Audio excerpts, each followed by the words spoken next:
They called me the villain. I just gave them a show worth remembering. The words came out of Keena's mouth like she'd rehearsed them in front of a mirror. My friends think you control me, Brooks. So we're done. She stood there in our living room, arms crossed, surrounded by her little support group. Rory Veldon leaned against my kitchen counter like he owned the place. Bree Corlin sat perched on my couch, perfectly manicured fingers drumming against the armrest. Hayes Rellan hovered near the door, fidgeting with his car keys. I didn't argue, didn't plead, didn't even raise my voice. Fine, I said, setting down the wrench I'd been using to fix the kitchen sink. Then go to them. Keena blinked. She'd expected a fight, maybe some begging. Instead, I wiped my hands on the shop towel and walked straight into the living room where her jury waited. The look on her face told me she thought I was about to make a scene, probably give them all the ammunition they needed to paint me as the controlling monster she'd already described. I had something else in mind. I'm not going to explain myself, I said, looking around the room, but I will explain her schedule. The temperature in the room shifted. Rory stopped smirking. Bree's fingers went still. Hayes took a step back toward the door. Tuesday nights at the Riverside Motel on 5th Street. Thursday afternoons at that little apartment above the auto shop on Elm. Saturday mornings at the house on Maple Grove, the one with the broken porch light. I kept my voice level, conversational. Those weren't work meetings, were they, Keena? Keena's face went white, then red. You're twisting things. You're being paranoid and insecure, and everyone here knows me better than you do. Rory laughed, but it sounded forced. Bree had stopped smiling entirely. Hayes was staring at his shoes. Let me be more specific, I continued. March 15th, you told me you were helping Bree move furniture, but Bree was posting pictures from that wine bar downtown at the same time. March 22nd, you said Hayes needed help with his taxes. Hayes was at his mother's house in Cleveland that whole weekend. I looked directly at each of them as I spoke. April 3rd, you claimed Rory's shop needed an extra hand with inventory. Funny thing about that, Rory's shop was closed for renovations all week. The silence stretched like a rubber band about to snap. Keena opened her mouth, but nothing came out. Her friends, the same people who'd convinced her I was controlling, possessive, paranoid, suddenly found the carpet fascinating. The thing is, I said, I never followed you, never checked your phone, never hired anyone to watch you. I just listened when you talked. Problem was, your stories never matched up with what was actually happening in their lives. Bree Corlin finally spoke up. Brooks, I think you're misunderstanding. Am I? I pulled out my phone, scrolled to her social media profile. Here's you at that wine bar on March 15th. Timestamp shows 8:30 p.m. Keena didn't get home until almost midnight that night. Takes about 20 minutes to drive from downtown to here. So where was she for those 2 hours? Bree's mouth opened and closed like a fish gasping for air. Hayes cleared his throat. Look, man, maybe we should all just calm down and... You weren't in Cleveland that weekend, were you, Hayes? I asked. Your mom posted pictures of her book club meeting. You weren't in any of them. So where were you, really? Hayes went pale. I had some things to take care of. And Rory. I turned to face the man who'd been treating my house like his personal hangout spot. Your shop wasn't closed for renovations. I drove by there every day that week. Saw you working on that red Camaro, the one with the racing stripes. Saw customers coming and going. So if Keena wasn't helping with inventory, what was she doing there? Rory's cocky grin had vanished completely. He straightened up, trying to look intimidating, but his voice came out smaller than he probably intended. You don't know what you're talking about. Don't I? I scrolled through more photos on my phone. Because I've got 3 weeks of evidence that says otherwise. Timestamps, location tags, witness accounts. Want me to keep going? The room fell silent. Not the comfortable quiet of friends gathering together, but the heavy, suffocating silence of people caught in their own web of lies. Kina looked around at her support group, waiting for someone to defend her, to back up her story, to give her the ammunition she needed to turn this back on me. Instead, she saw 3 people who couldn't meet her eyes. "You knew," she whispered, the realization hitting her like a slap. "You all knew he would figure it out, and none of you warned me." Bree shifted uncomfortably on the couch. "Kina, it's not that simple." "Not that simple?" Kina's voice cracked. "You told me he was controlling. You said he didn't trust me, that he was paranoid and possessive. But you knew I was lying to him, didn't you?" Hayes took another step toward the door. "Maybe we should go." "Yeah," I said, my voice still calm, still conversational. "Maybe you should." But nobody moved. They all stood there, frozen in the wreckage of their own making, waiting to see what would happen next. I looked at Kina, really looked at her, and for the first time in months I saw her clearly. Not the woman I'd fallen in love with, not the person I'd built a life with, but someone I didn't recognize at all. Someone who'd been living a double life with the help of people she called friends. The controlling thing was clever, I admitted. Paint me as the bad guy so nobody would question why you needed so much space, so much freedom, so many nights away from home. Make me the villain so you could be the victim. Problem is, victims don't usually have 3 accomplices helping them plan their next move. Kina's eyes filled with tears, but I couldn't tell if they were from guilt or anger or just frustration at being caught. "Brooks, please," she said. "Let me explain." "Explain what? The lies? The late nights? The way you turned my own concerns about our relationship into proof that I was some kind of monster?" I shook my head. "You want to leave? Leave. You want to be with them instead of me? Go ahead. But don't pretend this is about me controlling you. This is about you wanting to have your cake and eat it too." Rory finally found his voice again. "You think you're so smart, don't you?" "Smart enough," I replied. "Smart enough to know when someone's playing games with me. Smart enough to know when I'm being set up. And definitely smart enough to know when to walk away." I headed toward the door, then stopped and looked back at the 4 of them standing in my living room like actors who'd forgotten their lines. "Oh, and Kina, when you're packing your things, don't forget the burner phone you keep hidden in your gym bag, the one with all those text messages you didn't think I knew about." The look of shock on her face was almost worth the months of lies and manipulation. Almost. I walked out of my own house and left them to figure out what came next. Behind me I could hear voices rising, accusations flying, the sound of friendships cracking under the weight of their own deception. They'd called me controlling, paranoid, possessive. Maybe they were right. Maybe I was all of those things.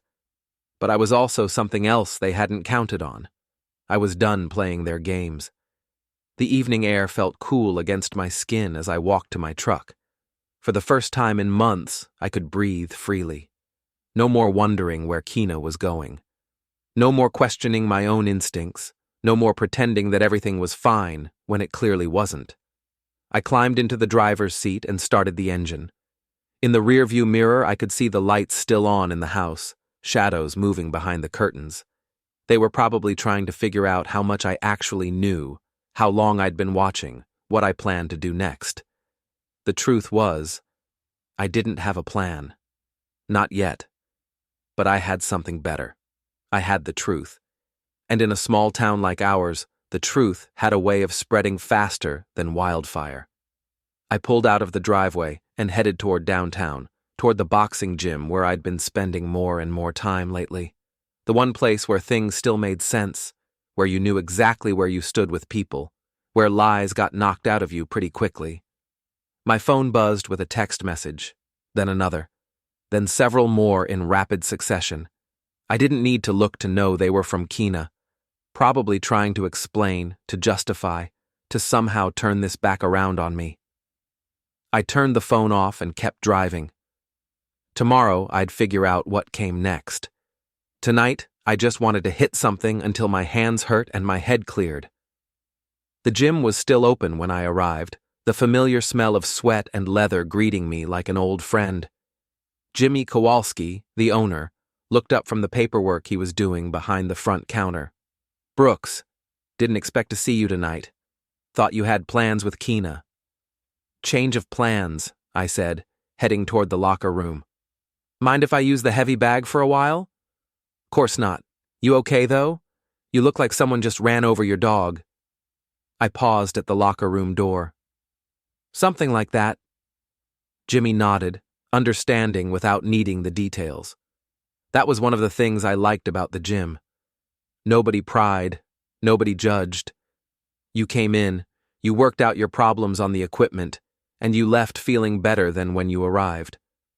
I changed into my workout clothes and wrapped my hands, taking my time with each finger, each knuckle. The ritual was soothing, familiar, predictable in a way that nothing else in my life had been lately. The heavy bag hung in the corner, scarred and patched from years of abuse.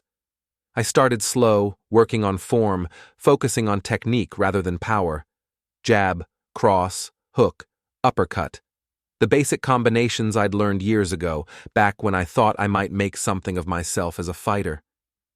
That was before I met Keena, before I decided that settling down was more important than chasing dreams that probably wouldn't pan out anyway. Before I convinced myself that being practical was the same thing as being mature. The rhythm of hitting the bag was hypnotic. Each punch released a little bit of the tension I'd been carrying around for months. The anger, the confusion, the constant second-guessing of my own instincts. I thought about the look on Keena's face when I'd started listing dates and locations. The way her friends had suddenly found the floor so interesting. The realization that she'd been caught not just in her lies, but in the elaborate fiction she'd created to justify them. My punches got harder, faster. The bag swayed with each impact, the chain creaking overhead. "Easy there, champ. That bag's got to last us another few years." I turned to see Marcus Thompson, one of the regular fighters, wrapping his own hands nearby.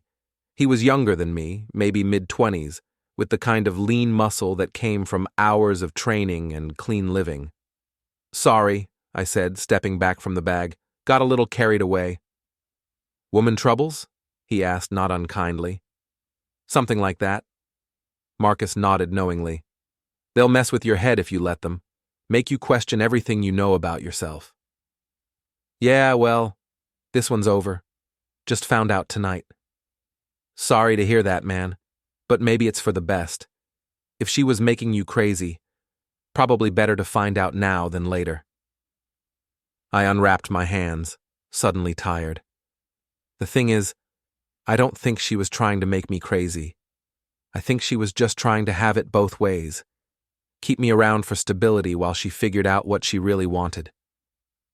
And her friends were helping her do it? Looks that way. Marcus shook his head. "That's cold, man. Real cold." We worked out in companionable silence for the next hour, taking turns on the equipment, spotting each other on the weights. It was exactly what I needed. Simple, straightforward, honest. No hidden agendas, no secret meanings, no games. When I finally got home, the house was empty. Keena's car was gone from the driveway, and most of her things had been cleared out of the bedroom. She'd left a note on the kitchen table, but I didn't read it. Whatever she had to say, I'd already heard enough. I crumpled up the note and threw it in the trash, then opened a beer and sat down at the kitchen table. The house felt different now, bigger somehow, but also more like mine again. My phone, which I'd turned back on during the drive home, showed 17 missed calls and 43 text messages. I deleted them all without reading them. Tomorrow, the real fun would begin. In a town this size, word traveled fast. By noon, everyone would know that Brooks Carvin and Keena Vexler had broken up. By evening, they'd probably know why. I finished my beer and headed upstairs to bed. For the first time in months, I slept straight through the night without waking up wondering where Keena was or when she'd be home. Because for the first time in months, I didn't have to wonder anymore. The next morning brought the kind of clarity that only comes after a storm has passed. I woke up naturally without an alarm, and for a few seconds couldn't figure out why everything felt different. Then I remembered. No more lies, no more games, no more walking on eggshells in my own house. I made coffee and sat at the kitchen table, looking out at the backyard Keena had always complained about. Too small, she'd said. Not private enough. The neighbors could see everything from their deck. Now I wondered if that was the real problem or if she'd just been annoyed that her comings and goings were so visible to anyone who cared to look. My phone rang at 8:30. Jimmy from the gym. "Brooks, you got a minute?" "Sure. What's up?" "Well, I hate to be the bearer of gossip, but I thought you should know. Bree Corlin was in here about an hour ago asking questions about you. Wanted to know how long you'd been coming here, who you talked to, whether you'd been acting strange lately." I set down my coffee cup. "What did you tell her?" "Told her it wasn't any of her business, but she seemed pretty determined to find out what you were up to. Kept asking if you'd been asking questions about anyone, if you'd seemed suspicious or paranoid." "Suspicious of what?" "That's what I asked her. She got all flustered and said she was just worried about you, that you'd been acting erratic lately. I told her you seemed fine to me, just working through some personal stuff like everyone does." I thanked Jimmy and hung up, but the conversation left me uneasy. Why was Bree trying to gather information about me? What was she hoping to find? The answer came to me as I was finishing my second cup of coffee. She was trying to build a case, paint me as unstable, obsessive, maybe even dangerous. Create a narrative that would make Keena look like the victim and me like the villain who'd driven her away. It was actually pretty clever. If you couldn't attack the facts, attack the person presenting them. I was still thinking about this when my neighbor, Mrs. Patterson, knocked on my door.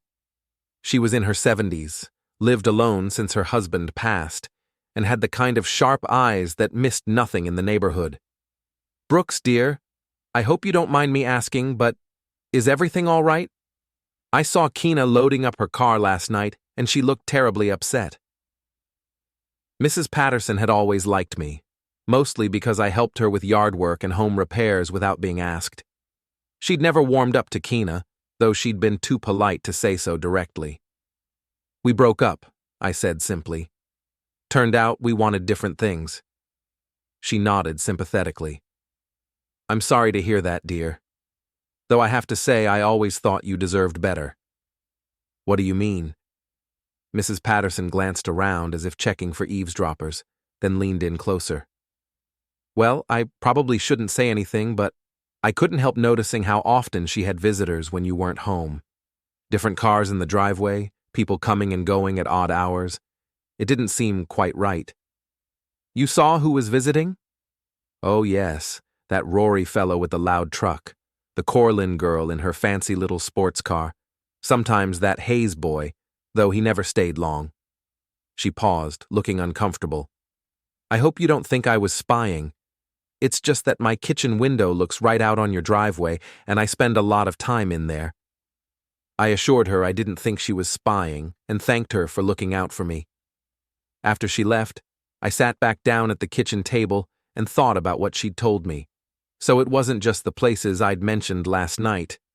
Keena had been entertaining her friends at our house, in our bed, while I was at work. The betrayal cut deeper than I'd expected. My phone buzzed with a text from an unknown number. "We need to talk. This doesn't have to get ugly. B. Bree." Somehow she'd gotten my number, probably from Keena, and now she wanted to negotiate. The fact that she was already talking about things getting ugly told me everything I needed to know about her intentions. I typed back, "Nothing to talk about. It's already over." Her response came immediately. "You don't understand what you're dealing with. Call me." I turned off the phone and went to take a shower. Whatever game Bree was playing, I wasn't interested in participating. But as I stood under the hot water, I couldn't shake the feeling that this was just the beginning. Last night had been about exposing the truth. Today was about dealing with the consequences.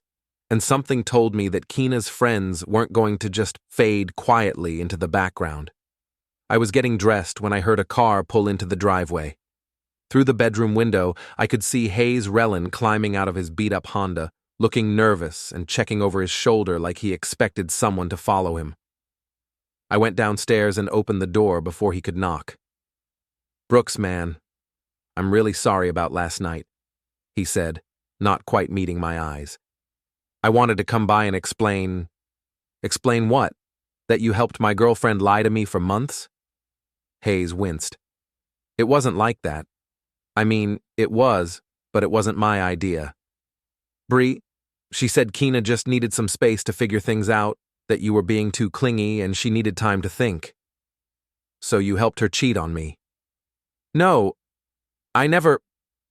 I wasn't involved in that part. I just provided alibis sometimes. Told you she was with me when she was really somewhere else." I stared at him. "And you thought that was okay?" "I thought I was helping a friend. Bree made it sound like you were being controlling, like Keena was afraid to be honest with you about needing space. Did you ever think about asking me directly? Maybe getting my side of the story?" Hayes looked miserable. "I should have. I know that now. But Bree, she's really persuasive. She made it seem like we were protecting Keena from a bad situation." "What bad situation? What did she tell you I was doing?" "She said you were checking up on Keena constantly. Following her, going through her things, getting jealous if she talked to other people. She made it sound like you were becoming obsessive." I felt a cold anger building in my chest. "And you believe that? Even though you've known me for 3 years and never seen me act that way?" "I wanted to believe Keena was happy," Hayes said quietly. "She's been my friend since high school. When she said she was in trouble, I wanted to help. By helping her lie to me. By giving her space to figure out what she wanted without pressure." I shook my head. "Hayes, do you hear yourself? You helped my girlfriend sneak around behind my back because you thought I was too controlling. But the only reason you thought I was controlling was because she told you I was. Did you ever consider that maybe she was lying about that too?" Hayes was quiet for a long moment. "Bree's really angry about last night," he finally said. "She's talking about going to the police, saying you've been stalking Keena, harassing her friends. Let her try. Everything I said last night was true and I can prove it. She says she has evidence that you've been following Keena, taking pictures, building some kind of case against her." I laughed, but there was no humor in it. "Hayes, the only evidence I have is what I told you last night. Social media posts, public records, things anyone could find if they bothered to look. I never followed her, never took pictures, never hired anyone to spy on her. I just paid attention to the lies she was telling me." "Then how did you know all those things? The dates, the places?" "Because I listened when she talked. Because I remembered what she told me. And because her stories never matched up with reality." I stepped closer to him. "Here's a question for you. If I was so controlling and obsessive, why didn't I confront her months ago? Why did I wait until she broke up with me to say anything?" Hayes didn't have an answer for that. "I'll tell you why," I continued. "Because I trusted her. Because I believed her when she said she was helping you with taxes, or helping Bree move furniture, or helping Rory with inventory. I believed her right up until the moment she stood in my living room and blamed me for the problems in our relationship. Brooks, I'm sorry. I really am. I thought I was doing the right thing. The right thing would have been staying out of it. Or better yet, encouraging her to be honest with me instead of helping her live a double life." Hayes nodded miserably. "What happens now?" "Now? Now you go back to Bree and tell her that if she wants to go to the police, she's welcome to try. Tell her I'll be happy to show them the evidence I have. All of it." "What evidence?" I smiled, but it wasn't a friendly expression. The same evidence I used last night. Social media posts, timestamps, location data, plus a few things I didn't mention. like the credit card statements showing charges at hotels and restaurants I never went to, phone records showing calls and texts at times when Kina claimed to be somewhere else. Little things that paint a pretty clear picture of what was really going on. Hayes paled. "You're going to destroy her." "I'm going to tell the truth. If that destroys her, that's her choice, not mine." After Hayes left, I sat back down at the kitchen table and thought about what he'd told me. Bree was planning to go on the offensive, to paint me as a stalker and a harasser. She was going to try to turn this around, make herself and Kina the victims. The smart thing would probably be to let it go. Move on, find someone new, put this whole mess behind me. But I wasn't feeling particularly smart right now. I was feeling angry. Angry at the lies, angry at the manipulation, angry at the way they'd all conspired to make me doubt my own instincts. And if Bree wanted to play games, well, I'd learned a few things about games in the past few months. I turned my phone back on and scrolled through the missed calls and messages. Most were from Kina, but there were a few from numbers I didn't recognize. Probably Bree and Rory, trying to coordinate their story. I deleted them all without reading them, then opened my laptop and started doing some research. If Bree Corlin wanted to make this about evidence and documentation, I was happy to oblige. Because the thing about living in a small town in the digital age was that everything left a trail. Every social media post, every credit card transaction, every public record. And some people, it turned out, had more to hide than others. I started with Bree's social media profiles, cross-referencing her posts with the dates and times Kina had claimed to be with her. The pattern was even clearer than I'd thought. Not only had they not been together when Kina claimed, but Bree had been posting from locations that suggested she knew exactly where Kina really was. Then I moved on to public records, property ownership, business licenses, court filings. Bree Corlin, it turned out, had been busy over the past few years, multiple business ventures, several of which had ended in lawsuits, a pattern of partnerships that went sour, investors who felt cheated, employees who claimed they'd been mistreated. And then there was the restraining order, filed 2 years ago against an ex-boyfriend who'd accused her of harassment and stalking. The same behaviors she was now accusing me of. I leaned back in my chair and smiled. If Bree wanted to play the victim, she'd picked the wrong person to play it against. My phone rang. Jimmy from the gym again. "Brooks, I hate to bother you again, but that Bree woman came back. This time she had some guy with her, big fellow. Looked like he might be trying to intimidate me. They were asking more questions about you, wanting to know if you'd ever seemed violent or unstable."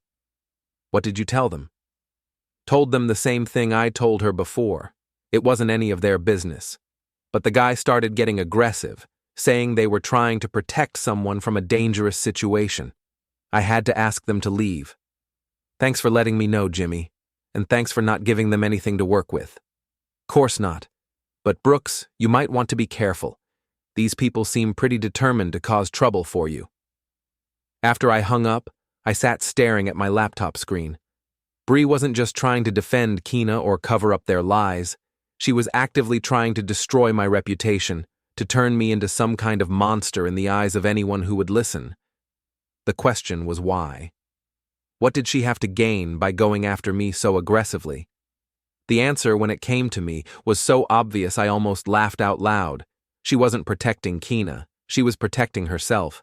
Because if people started looking too closely at what had really been going on, they might start asking questions about Bree's role in it. And based on what I was finding in the public records, Bree Corlin had a lot more to lose than just her reputation as a loyal friend. I picked up my phone and called Hayes. "Brooks? Look, if this is about what I said earlier, it's not. I have a question for you. How long has Bree been planning this?" "Planning what?" "The breakup, turning Kina against me, making me out to be the bad guy." Hayes was quiet for a moment. "I don't know what you mean." "Sure you do. This wasn't just about Kina wanting space or figuring out what she wanted. This was orchestrated, planned. Bree's been working on this for months, hasn't she?" "Brooks, I really don't think—" Hayes, I'm going to ask you one more time, and I want you to think carefully before you answer. How long has Bree been telling you that I was controlling and obsessive? How long has she been building this narrative about me being dangerous? Another long pause. Since the beginning, Hayes finally admitted. Since right after you and Keena got serious. Bree always said there was something off about you, that Keena needed to be careful. And did Keena agree with that assessment? Not at first. But Bree kept pointing out little things, making them seem bigger than they were. Eventually, Keena started seeing them too. I closed my eyes and took a deep breath. Hayes, do you realize what you just told me? What do you mean? You just admitted that Bree spent months systematically turning my girlfriend against me. That she planted ideas in Keena's head, manipulated her into seeing normal relationship concerns as signs of obsessive behavior. That's not protecting a friend, Hayes. That's sabotage. The line went quiet. The question is, I continued, why would Bree want to destroy my relationship with Keena? What did she have to gain? I need to go, Hayes said, and hung up. I set the phone down and went back to my laptop. If I was right about this, if Bree had been orchestrating this whole thing from the beginning, then there had to be a reason. A motive that went beyond simple friendship or concern for Keena's well-being. I started digging deeper into Bree's background, looking for connections to Keena, to Rory, to anyone else in their circle. What I found was even more interesting than I'd expected. 3 years ago, Bree had been involved in a business partnership that went bad. Very bad. She'd been accused of embezzling funds, manipulating contracts, and using personal relationships to gain access to confidential information. The case had been settled out of court, but the details were still available in public filings, and one of the people she'd allegedly manipulated was a woman named Jennifer Walsh, who'd been dating one of Bree's business partners at the time. The pattern was becoming clear. Bree had a history of using other people's relationships as weapons, of turning partners against each other to serve her own purposes. The question was, what her purpose was this time. I was still researching when my phone rang again. This time it was a number I didn't recognize. Brooks Carvin? Yes. This is Detective Martinez with the city police. I'd like to ask you a few questions about a complaint we received. Would you be available to come down to the station this afternoon? My stomach dropped, but I kept my voice steady. What kind of complaint? Harassment and stalking. A woman named Bree Corlin filed a report claiming you've been following her and her friends, taking pictures, making threats. That's not true. I'm sure we can sort it all out. Can you be here around 2 o'clock? I agreed and hung up, then immediately called a lawyer I knew from the gym. If Bree wanted to escalate this to the legal system, I needed to be prepared. But as I sat there waiting for the lawyer to call me back, I couldn't help but smile. Because Bree had just made her first real mistake. She'd involved the police, which meant everything would now be documented, investigated, and subject to legal scrutiny. And if there was one thing I'd learned about Bree Corlin in the past 24 hours, it was that she really didn't want people looking too closely at her activities. The game was about to get a lot more interesting. The police station smelled like disinfectant and stale coffee, with an undertone of something I couldn't quite identify, but didn't want to think about too hard. Detective Martinez was younger than I'd expected, maybe early 30s, with the kind of tired eyes that suggested he'd seen enough domestic disputes to last several lifetimes. Mr. Carvin, thank you for coming in voluntarily. I want to be clear that you're not under arrest, and you're free to leave at any time. We're just trying to get your side of the story. Before we dive deeper into this story, I have one small request. Please subscribe, drop a like, comment, and hit that hype button to boost this channel so more people can discover these incredible Reddit stories. My lawyer, Tom Bradley, sat beside me with a legal pad and a skeptical expression. He'd handled a few cases for guys from the gym over the years, mostly minor stuff, but he knew his way around the system. What exactly is Ms. Corlin alleging? Tom asked. Detective Martinez consulted his notes. She claims that Mr. Carvin has been following her and her friends, taking photographs, gathering personal information, and making threatening statements. She says this has been going on for several weeks and escalated significantly 2 days ago. What kind of threatening statements? I asked. According to her complaint, you confronted her and several others at a private residence, accused them of various improprieties, and made statements that she interpreted as threats of retaliation. Tom and I exchanged glances. Detective, are you familiar with the circumstances of that confrontation? Ms. Corlin says you became enraged when your girlfriend broke up with you and blamed her friends for the breakup. That's not what happened, I said. My girlfriend broke up with me, yes. But I didn't become enraged, and I didn't threaten anyone. I simply pointed out some inconsistencies in the stories they'd been telling. What kind of inconsistencies? I spent the next 20 minutes walking Detective Martinez through the same timeline I'd presented 2 nights ago. The dates, the locations, the social media posts that contradicted Kana's alibis. Tom took notes, occasionally asking for clarification or documentation.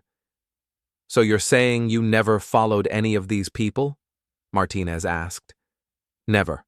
Everything I mentioned can be verified through public records, social media posts, and basic observation. What about photographs?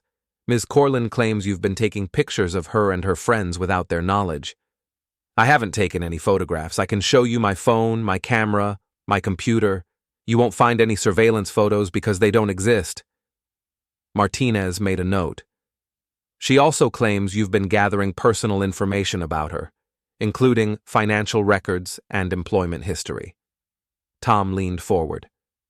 Detective, is it illegal to look up public records, to check social media profiles, to do basic research on people who are involved in your personal life? Not generally, no, but it can be part of a pattern of harassment or stalking behavior. What pattern? I asked. I had one conversation with these people 2 nights ago in my own home. I haven't contacted any of them since then. I haven't followed them, photographed them, or threatened them in any way. Martinez consulted his notes again. Ms. Corlin says you've been asking questions about her at various locations around town. A gym, several businesses, restaurants. I haven't been to any businesses or restaurants asking about Bree Corlin. As for the gym, she came there asking questions about me. The owner called to let me know. Can you verify that? Call Jimmy Kowalski at Kowalski's boxing gym. He'll tell you that Bree came in twice yesterday, asking questions about my behavior, my mental state, whether I seemed dangerous or unstable. Tom was writing furiously now. Detective, it sounds like Ms. Corlin is the one doing the investigating and harassment here. Martinez looked skeptical, but made another note. Mr. Carvin, do you have any reason to believe that Ms. Corlin might file a false report? I thought about the research I'd done the night before, the pattern of failed business relationships and legal disputes. Detective, have you looked into Ms. Corlin's background at all? What do you mean? I mean her history of legal disputes, business conflicts, and accusations against former partners. I think you'll find it's quite extensive. Martinez's eyebrows went up slightly. Are you suggesting she has a pattern of filing false complaints? I'm suggesting she has a pattern of using legal and social pressure to manipulate situations to her advantage. And I think if you look closely at this complaint, you'll find it doesn't hold up to scrutiny. We spent another hour going through the details. Martinez asked for documentation of everything I'd mentioned. The social media posts, the timeline of events, the witnesses who could verify my version of what happened. I provided everything he asked for, plus a few things he didn't ask for but probably should have. Like the fact that Bree had tried to contact me multiple times since the confrontation, despite claiming to be afraid of me. Like the fact that she'd been actively investigating me, asking questions about my behavior and mental state at various locations around town. Like the fact that her complaint was filed less than 24 hours after I'd exposed her role in Keena's deception.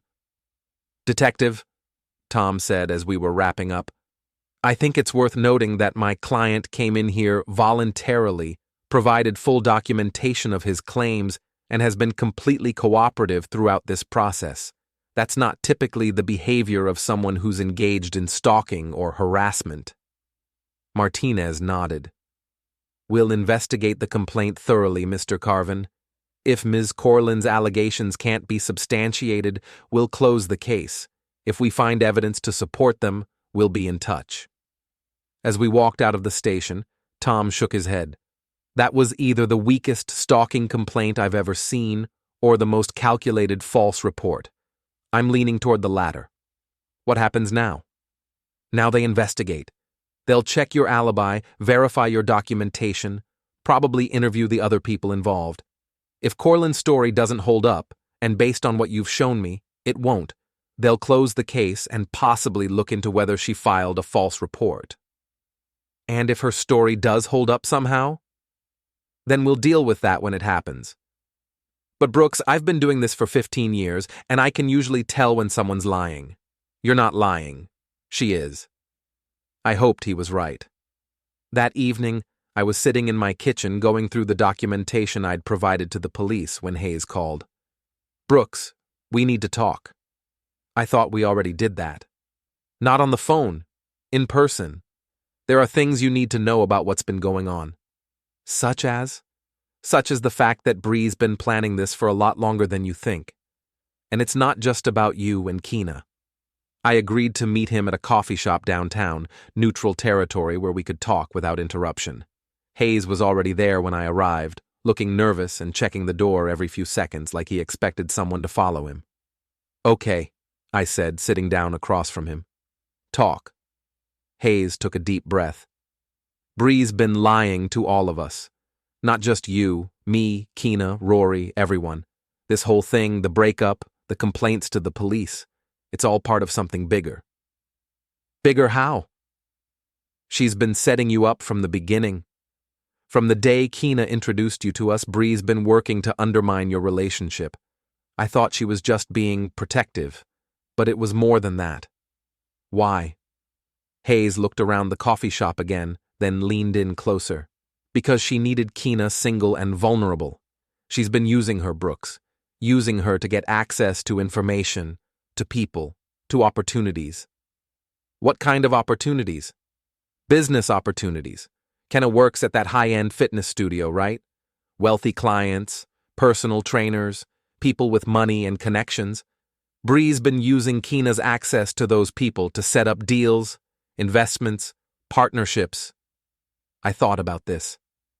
And she needed Keena single because a boyfriend asks questions. A boyfriend notices when his girlfriend is suddenly meeting with wealthy strangers, when money is changing hands, when business deals are happening that don't make sense. So she systematically destroyed our relationship to protect her business schemes. Hayes nodded miserably. And she used me and Rory to do it. Convinced us we were protecting Keena from a controlling boyfriend when we were actually helping Bree manipulate her. What changed? Why are you telling me this now? Because I found out what she's really been doing with those business deals. And it's not legal, Brooks. Not even close. Hayes pulled out his phone and showed me a series of text messages. Screenshots of conversations between Bree and various other people discussing investments, returns, and payouts that sounded suspiciously like a pyramid scheme or Ponzi operation.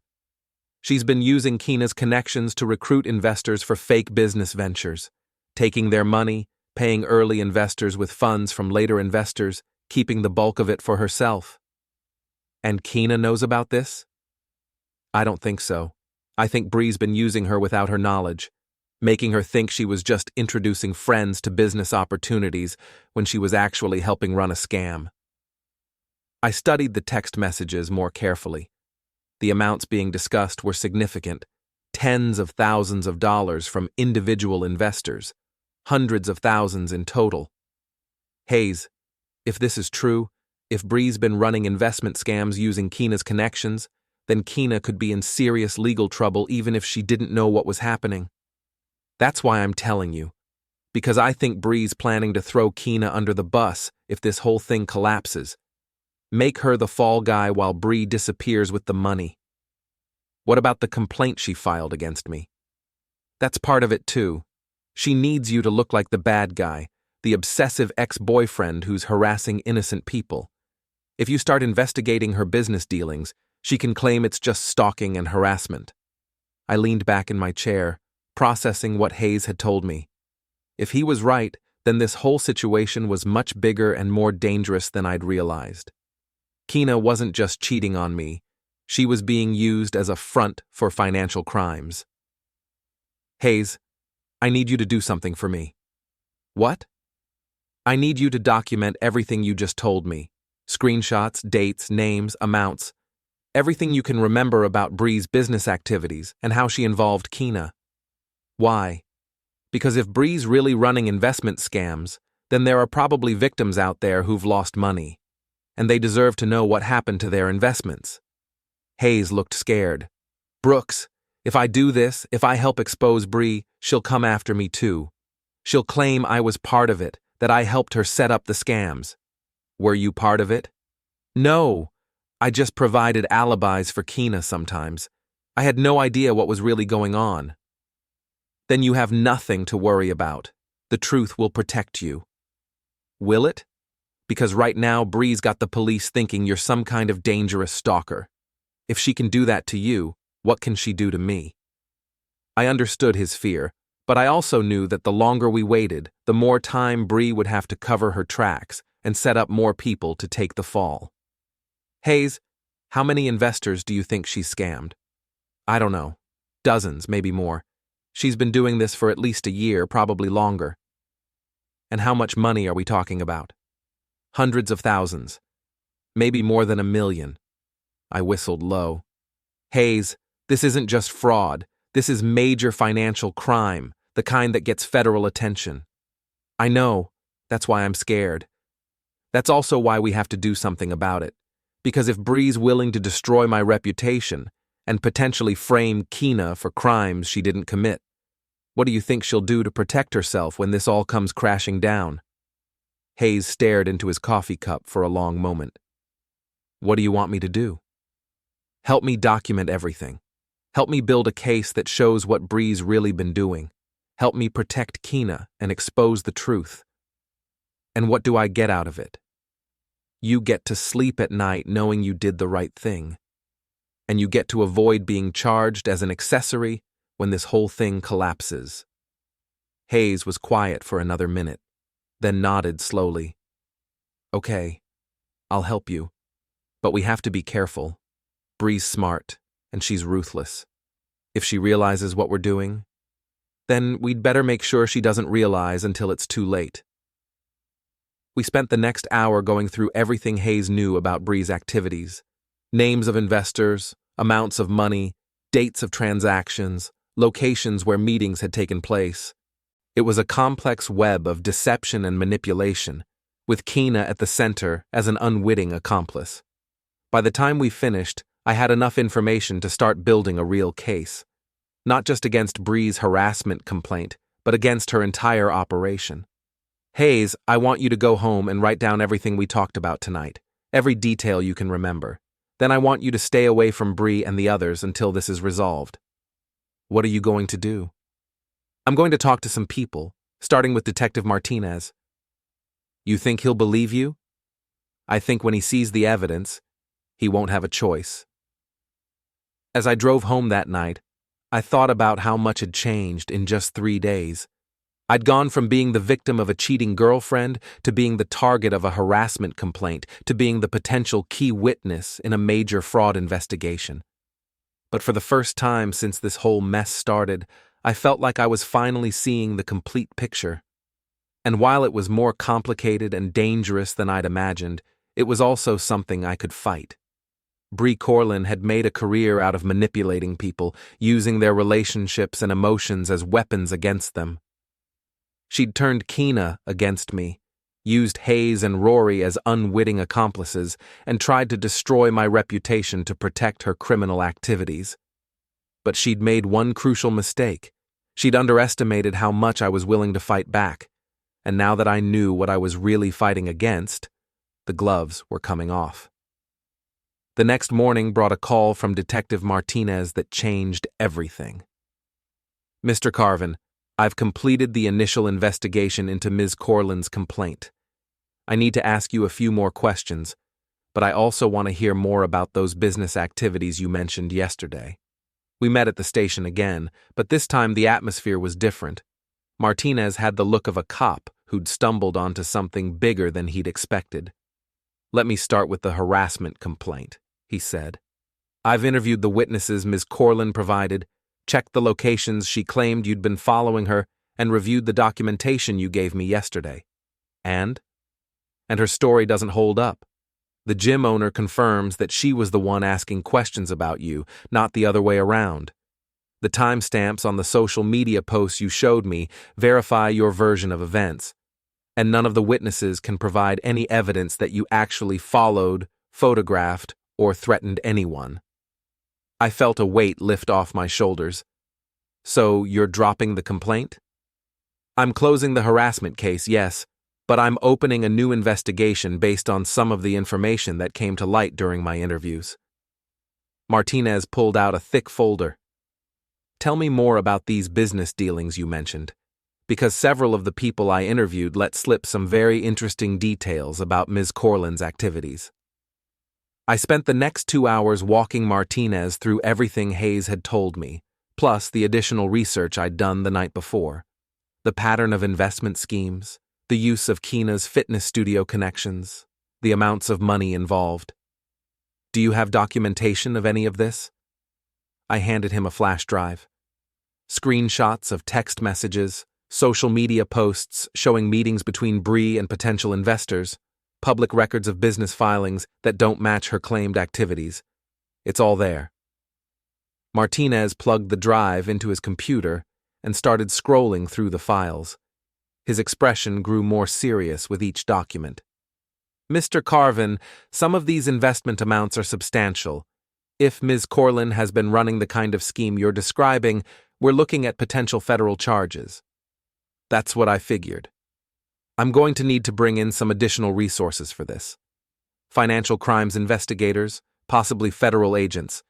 This is way beyond a simple harassment complaint. As I was leaving the police station, my phone rang. Keena. Brooks, we need to talk. It's important. I thought we'd said everything we needed to say. Please, there are things you don't understand, things I didn't know when we broke up. Can you meet me somewhere private? Against my better judgment, I agreed to meet her at a park on the outskirts of town. She was already there when I arrived, sitting on a bench near the pond, looking smaller and more fragile than I remembered. Thank you for coming, she said, as I sat down beside her. I wasn't sure you would. What did you want to talk about? Keena took a deep breath. I know about Bree, about what she's been doing, about how she used me. What do you know? I know about the investors, the fake business deals, the money she's been taking from my clients. Tears started rolling down her cheeks. Brooks, I swear I didn't know what she was doing. I thought I was just introducing friends to business opportunities. How did you find out? Hayes told me. After you two talked yesterday, he came to see me. He showed me the text messages, explained how Bree had been manipulating all of us. I studied her face, trying to gauge whether she was telling the truth. Keena, you introduced Bree to dozens of wealthy people over the past year. You facilitated meetings, provided references, vouched for her credibility. Are you really telling me you had no idea what was happening? I knew she was starting some kind of investment business. She said she was helping people diversify their portfolios, get better returns than they could get from traditional investments. It sounded legitimate. What about the secrecy? The late-night meetings? The lies you told me about where you were going? Keena looked down at her hands. Bree said the investment opportunities were exclusive, that we couldn't talk about them openly because it would attract too much attention from competitors. She made it sound like we were giving people access to something special. And you believed that? I wanted to believe it. Bree was my friend, and she was offering to cut me in on the profits. She said if I helped her build the business, I could make enough money to quit the fitness studio and start my own place. I shook my head. Kina, even if that were true, why did you lie to me about it? Why not just tell me you were working on a business venture with Bree? Because you didn't like her. You never did. And she said you would try to talk me out of it, that you would want to control my business decisions. So she convinced you to lie to me to protect her business scheme. She convinced me that I needed to keep my business life separate from my personal life, that it would be healthier for our relationship if I had some independence. I stood up and walked to the edge of the pond, trying to process what she was telling me. Even if Kina was telling the truth about not knowing the extent of Bree's crimes, she'd still chosen to lie to me for months. She'd still allowed Bree to poison her mind against me. Kina, do you realize that you could be charged as an accessory to fraud? That your involvement in these schemes, even if you didn't know they were illegal, could destroy your life? That's why I need your help. I turned back to face her. My help with what? The police are going to want to interview me. They're going to ask questions about my role in Bree's business activities. I need someone who understands what really happened, someone who can help me explain that I was being used. Why would I help you? After everything you put me through, after all the lies and manipulation, why would I stick my neck out for you? Kina stood up and walked over to me. Because despite everything that's happened between us, I know you're a good person. Because you know I'm not a criminal, just someone who made bad choices and trusted the wrong person. And because you need a character witness who can testify that you're not the kind of person who would knowingly participate in investment fraud. Yes. I looked at her standing there, tears in her eyes, asking for help from the man she'd betrayed and abandoned. Part of me wanted to walk away, to let her deal with the consequences of her choices on her own. But another part of me, the part that had loved her for 2 years, couldn't ignore the possibility that she really had been manipulated by Bree, just as much as I had. Kina, if I help you with this, I need complete honesty. No more lies, no more half-truths, no more protecting Bree or anyone else. Can you do that? Yes. I'll tell you everything I know.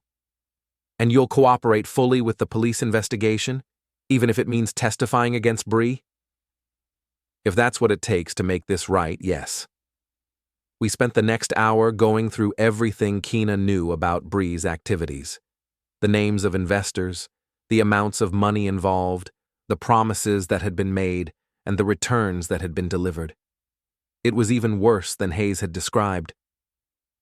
Kina, based on what you're telling me, Bree has probably stolen more than $2 million from investors over the past 2 years. That much? That much. And if the scheme is still active, if she's still taking money from new investors, the amount could be even higher. Kina buried her face in her hands. How did I not see this? How did I let her use me like this? Because she's a professional manipulator. Because she knew exactly what to say to make you trust her and doubt everyone else, including me. Brooks, I'm so sorry about the lies, about the breakup, about everything. I know I can't undo what I did, but I want you to know that I never meant for any of this to happen. I believed her. Despite everything, despite the pain and anger and betrayal, I believed that Kina had been as much a victim of Bree's manipulation as I had been. What are you going to do now? I asked.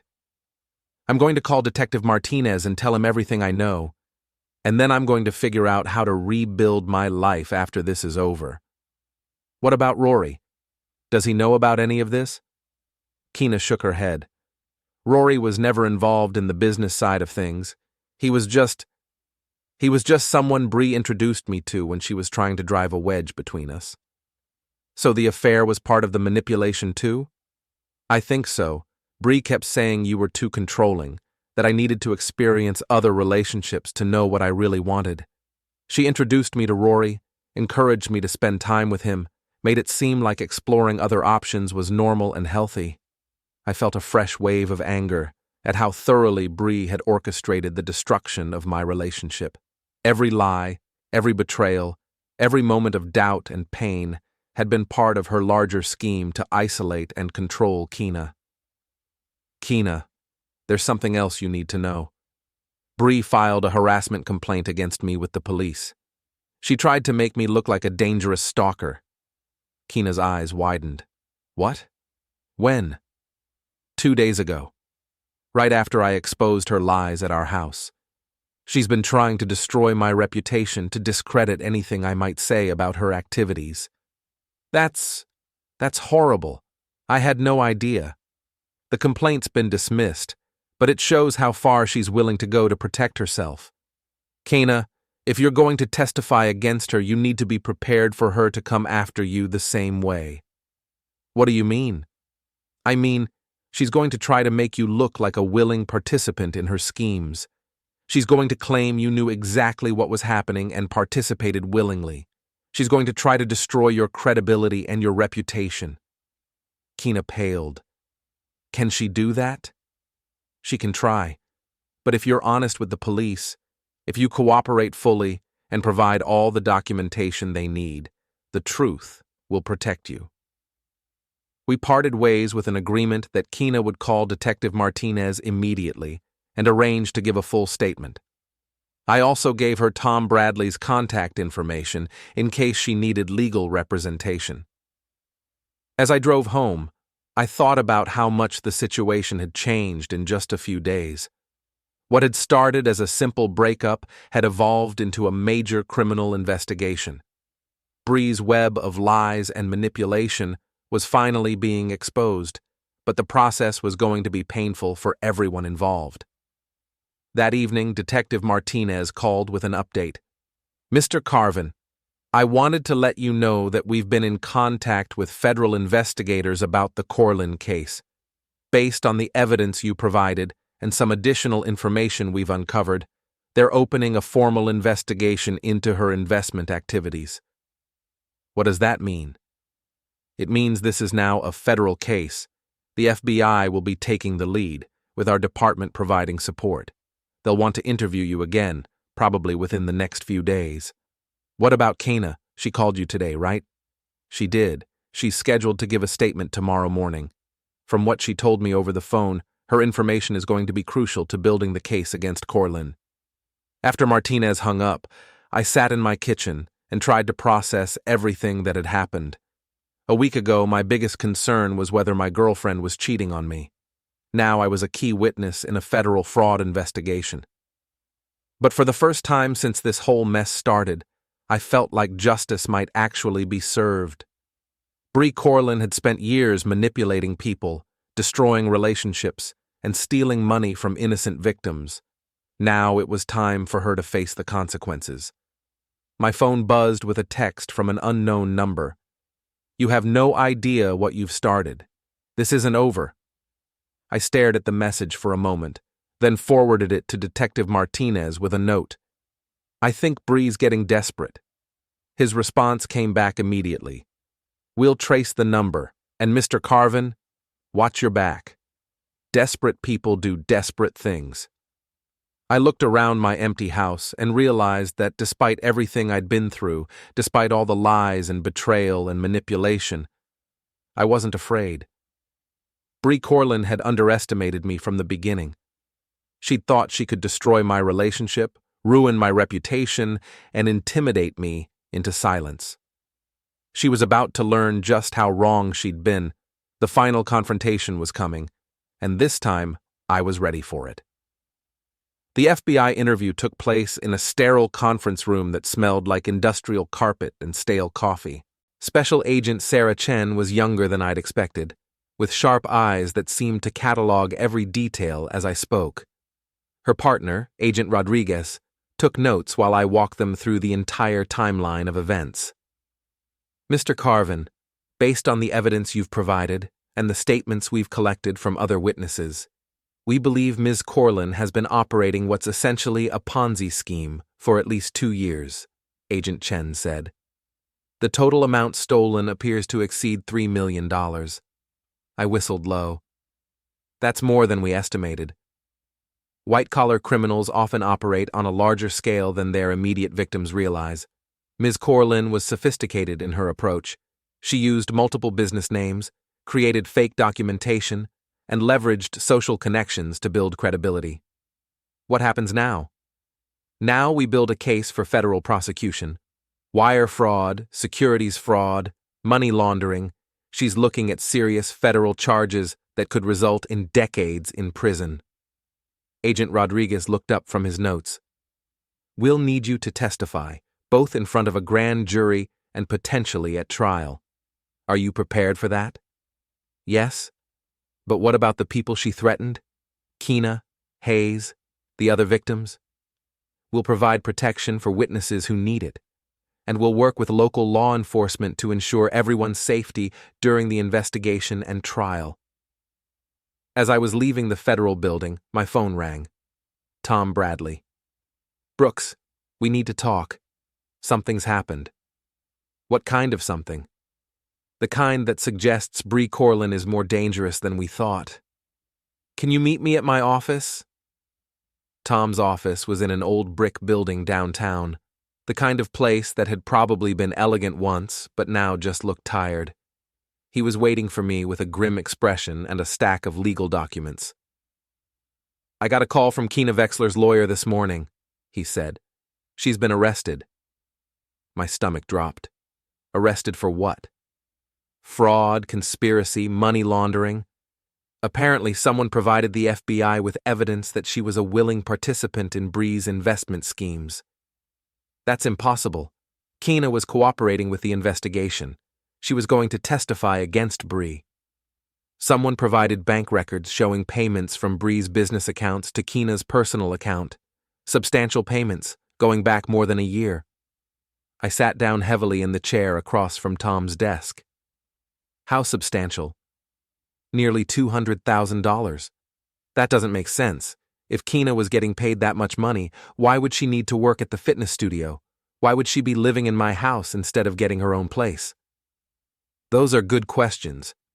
But the evidence suggests she was being compensated for her role in recruiting investors. I thought about this, trying to reconcile what Tom was telling me with what I knew about Keena's financial situation. She'd always claimed to be struggling with money, always talked about wanting to start her own business, but not having the capital.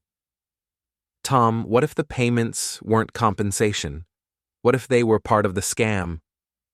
What do you mean? What if Bree was using Keena's bank account to move money around, making it look like legitimate business payments when it was actually just shuffling stolen funds? Tom leaned back in his chair. That's actually not a bad theory. It would explain why Keena didn't seem to have access to the money despite the payments showing up in her account. Can we prove it? We'd need to trace the money flow, see where the funds came from and where they went after being deposited in Keena's account. If your theory is right, the money probably didn't stay in her account very long. My phone buzzed with a text from Hayes. Emergency. Meet me at the old warehouse on 5th Street. Come alone. It's about Keena. I showed the message to Tom. What do you think? I think it sounds like a trap. Why would Hayes want to meet at an abandoned warehouse? Why the secrecy? Because maybe he has information that could help Keena, and he's afraid of what Bree might do if she finds out he's talking. Or because Bree is using him to lure you into a situation where she can silence you permanently. I considered this. Tom, if I don't go, and Hayes really does have information that could help Keena, she could go to prison for crimes she didn't commit. And if you do go and it's a trap, you could end up hurt, or worse. I made my decision. I'm going, but I'm calling Detective Martinez first, letting him know where I'll be. Brooks, this is a bad idea. Maybe, but I can't live with myself if I don't try to help her. The warehouse district was mostly empty at 6 p.m, a collection of old industrial buildings that had been abandoned when the manufacturing jobs moved overseas. The warehouse Hayes had specified was a massive brick structure with broken windows and weeds growing through cracks in the parking lot. I'd called Detective Martinez and left a detailed voicemail about where I was going and why. I'd also texted the information to Tom and told him to call the police if he didn't hear from me within 2 hours. Hayes was waiting inside the main entrance, pacing nervously and checking his phone every few seconds. "Brooks, thank God you came. We don't have much time." "Time for what?" "Hayes, what's this about?" "It's about Keena, and about evidence that proves she's innocent." He led me deeper into the warehouse, past rusted machinery and stacks of old crates.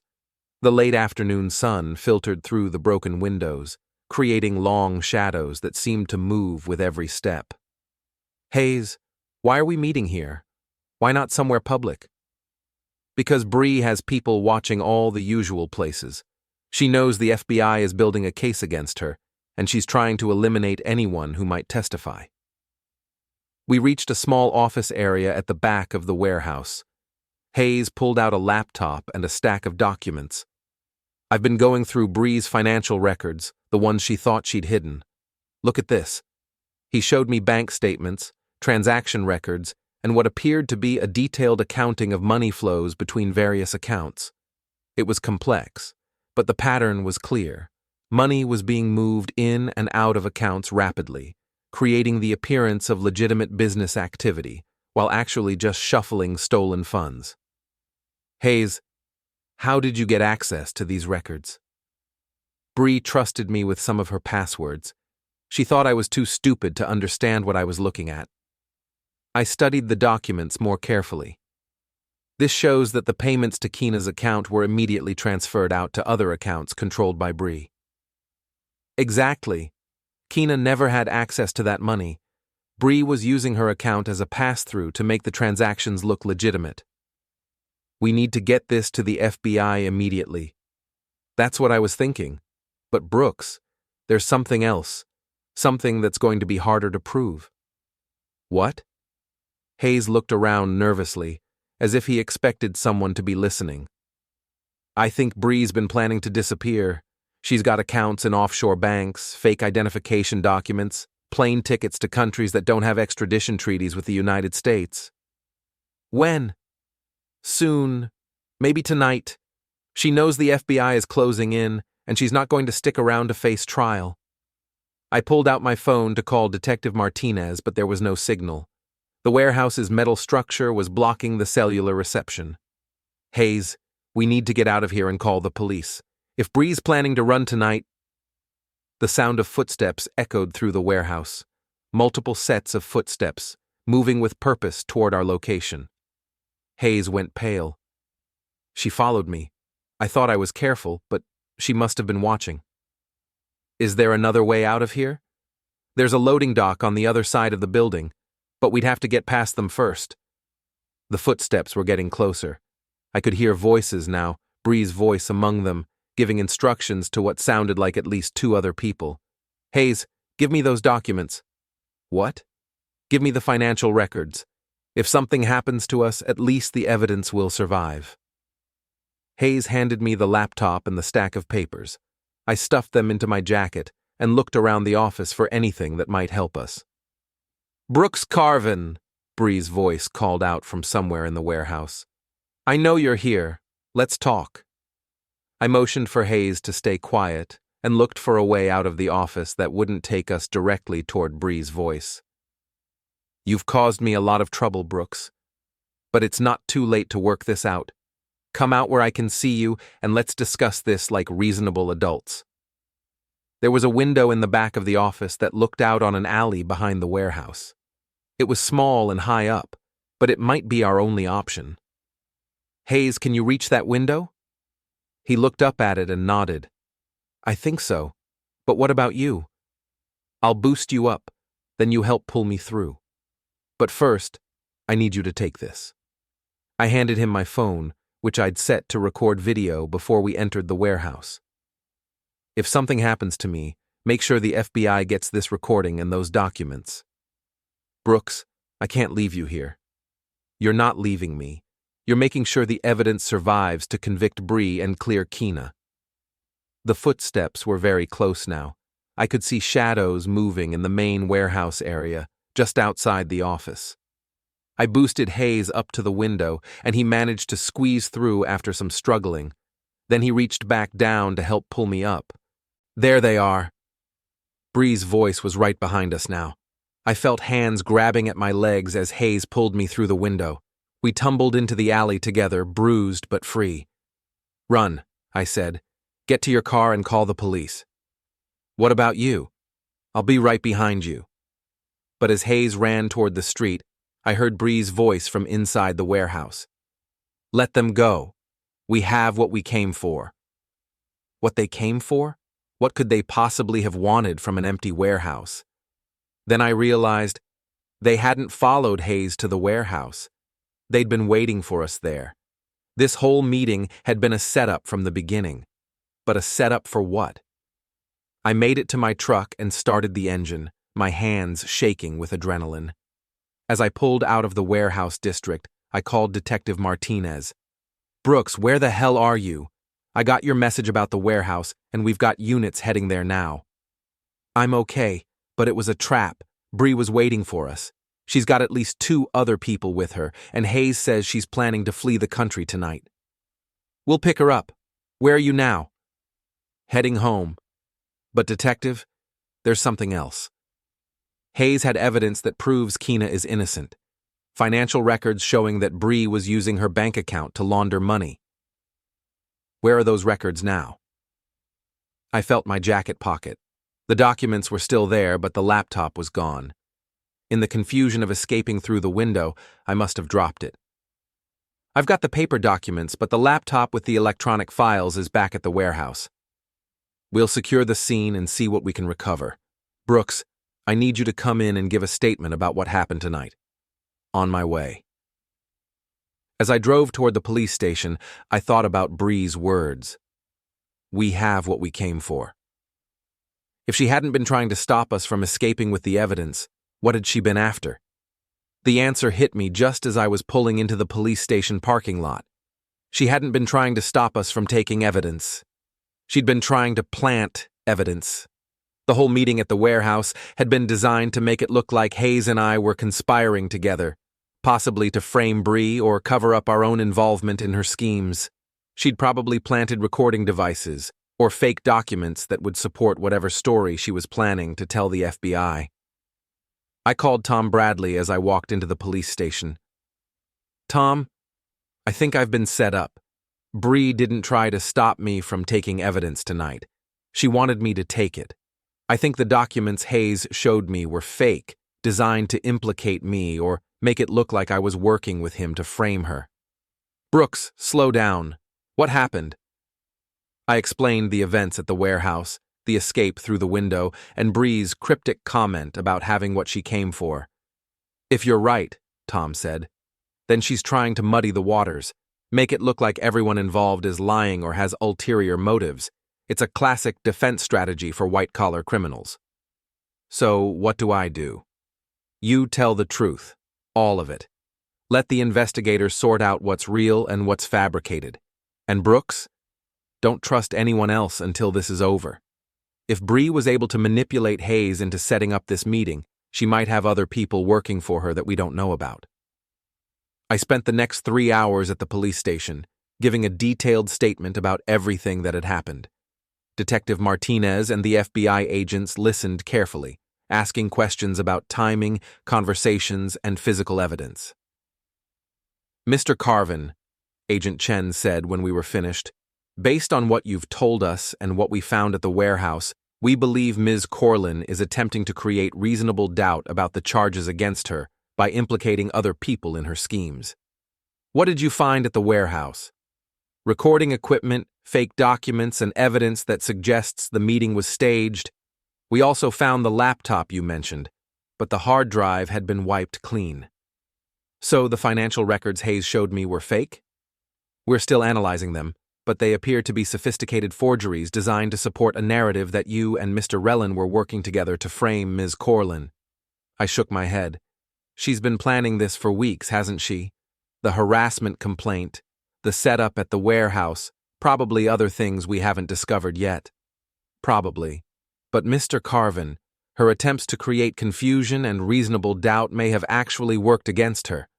The more elaborate her deception becomes, the more evidence we have of her intent to obstruct justice and manipulate witnesses." "What about Keena? Is she still under arrest? Agent Chen and Detective Martinez exchanged glances. Ms. Vexler has been released on bail pending further investigation.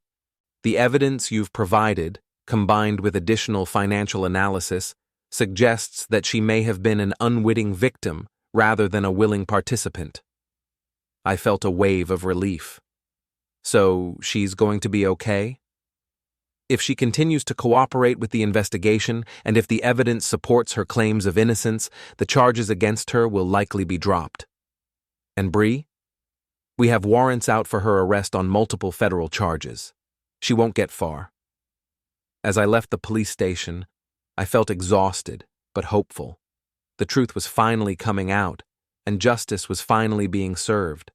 But I also knew that until Bree was actually in custody, none of us were truly safe. She'd already shown that she was willing to destroy lives to protect herself. And desperate people, as Detective Martinez had warned me, do desperate things. The final chapter of this story was still being written, and I had a feeling it was going to be the most dangerous one yet. But for the first time in weeks, I wasn't afraid of what came next, because I'd learned something important about myself through all of this. I was stronger than I'd thought, smarter than my enemies had assumed, and more determined than anyone had given me credit for.